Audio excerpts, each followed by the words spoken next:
Cole Harrison sat in his parked car outside his apartment, hands still gripping the steering wheel long after the engine had stopped. His chest felt tight, his throat was burning, and his mind repeated the same sentence over and over. Why can't I leave? Not the apartment, not the neighborhood, but the life he knew was slowly breaking him. Cole was trapped in a job that drained him, surrounded by people who dismissed him, and stuck in routines that made him feel smaller by the day.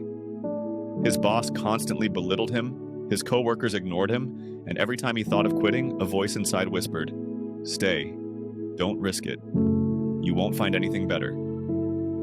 Fear disguised itself as loyalty. Comfort disguised itself as safety.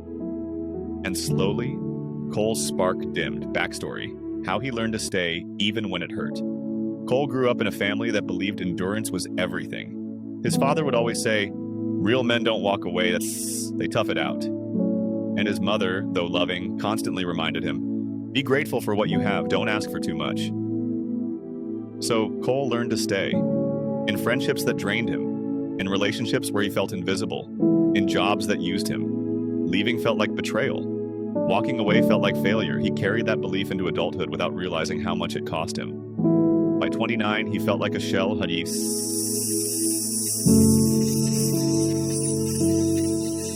living but not alive. The present breakdown, the moment everything hit him. The breaking point arrived on a Wednesday morning. During a team meeting, Cole presented an idea he had worked on for weeks. Before he even finished the first sentence, his boss cut him off with a sarcastic laugh. "Cole, maybe leave the thinking to someone else, all right?" The room chuckled. Cole forced a smile, but something in him cracked. That night, he couldn't sleep. Not because of the humiliation, but because he suddenly understood something terrifying. He wasn't just unhappy, he was disappearing. Mentor moment, the person who helped him see clearly the next day, he met with his Uncle Raymond, someone who always spoke with calm clarity. When Cole explained everything, Uncle Raymond listened quietly, then said, "Cole, sometimes staying is the real danger. Walking away isn't quitting. Walking away is choosing yourself." Cole shook his head. "But what if I fail?" Raymond smiled gently. "Do you know Steve Jobs was fired from Apple? Fired from the very company he built. And instead of clinging to what hurt him, he walked away. That walk-away moment became the beginning of everything great that came later. Pixar, Next, and his eventual return to Apple stronger than ever." Cole sat with that truth. Walking away, Uncle Raymond continued, isn't about weakness. It's about direction. You're not running from something. You're walking towards something better. Even if you can't see it yet. Those words settled into Cole's heart like a key fitting into a lock. Action steps. The slow rise. Cole didn't quit immediately. He wasn't ready. But he began with small acts of courage. Day 1, he updated his resume.